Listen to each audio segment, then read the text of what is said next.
اپنے رزق کو وسیع کرنا چاہتے ہیں اور اگر آپ اپنے کاروبار میں برکت لانا چاہتے ہیں، آپ یہ وظیفہ کریں، اللہ تعالیٰ آپ کے کاروبار میں برکت ڈال دے گا۔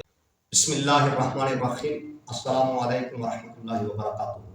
سامعین محترم، آج میں رزق کی تنگی دور کرنے کے متعلق ایک وظیفہ بیان کرنا چاہتا ہوں، کیونکہ آج کل ہر کسی کا یہ سوال ہے کہ میرے رزق میں بہت تنگی ہے، میرے کاروبار میں برکت نہیں ہے، میرے گھر میں برکت نہیں ہے۔ ہر کسی کا یہی سوال ہے۔ اگر آپ اپنے گھر میں برکت لانا چاہتے ہیں، اگر آپ اپنے رزق کو وسیع کرنا چاہتے ہیں اور اگر آپ اپنے کاروبار میں برکت لانا چاہتے ہیں، آپ یہ وظیفہ کریں، اللہ تعالیٰ آپ کے کاروبار میں برکت ڈال دے گا، اللہ تعالیٰ آپ کے رزق کو وسیع فرما دے گا، اللہ تعالیٰ آپ کے گھر میں برکت ڈال دے گا۔ وظیفہ بیان کرنے سے پہلے ایک حدیث مبارکہ آپ کے سامنے عرض کرنا چاہتا ہوں۔ اگر آپ اس حدیث مبارکہ پر بھی عمل کر لیں، اللہ تعالیٰ آپ کے رزق کو وسیع فرما دے گا، اللہ تعالیٰ آپ کے کاروبار میں برکت ڈال دے گا، اللہ تعالیٰ آپ کے گھر میں رحمتیں اور برکتیں نازل فرما دے گا اگر آپ اس حدیث مبارکہ پر بھی عمل کر لیں۔ حدیث مبارکہ کیا ہے؟ توجہ کے ساتھ سماعت فرمائیے گا۔ حضرت انس رضی اللہ تعالی عنہ روایت کرتے ہیں کہ حضور نبی علیہ الصلوۃ والسلام نے فرمایا، اگر کوئی شخص اپنے رزق کو وسیع کرنا چاہتا ہے، اپنے رزق میں وسعت لانا چاہتا ہے، سونے نبی تاجدار کائنات حضور نبی علیہ الصلوۃ والسلام نے فرمایا، وہ شخص لوگوں کے ساتھ صلہ رحمی کرے۔ جب وہ شخص لوگوں کے ساتھ صلہ رحمی کرنے لگ جائے گا، اللہ تعالیٰ اس کے رزق کو وسیع فرما دے گا، اللہ تعالیٰ اس کے رزق میں وسعت ڈال دے گا، وسیع کر دے گا، اللہ تعالیٰ اس کے کاروبار میں برکت ڈال دے گا، کاروبار کو وسیع فرما دے گا، اللہ تعالیٰ اس کے گھر پر رحمتیں اور برکتیں نازل فرما دے گا۔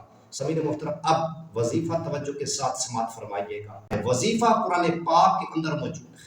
وجہ یہی ہے کہ آج ہم نے قرآن پاک کو پڑھنا چھوڑ دیا ہے، قرآن پاک کو پڑھنا چھوڑ دیا۔ جب قرآن پاک کو پڑھنا چھوڑ دیا، ہمارے گھر سے برکتیں ختم ہو گئی ہیں، ہمارے رزق سے برکتیں ختم ہو گئی ہیں، ہمارے کاروبار سے برکتیں ختم ہو گئی۔ اب وظیفہ توجہ کے ساتھ سماعت فرمائیے گا۔ قرآن پاک کے اندر وظیفہ موجود ہے۔ 22ویں سپارے میں سورہ یاسین 22ویں سپارے کے آخر میں شروع ہوتی ہے اور 23ویں سپارے میں جا کر ختم ہوتی ہے۔ سورہ یاسین پڑھنی کس طریقے کے ساتھ ہے؟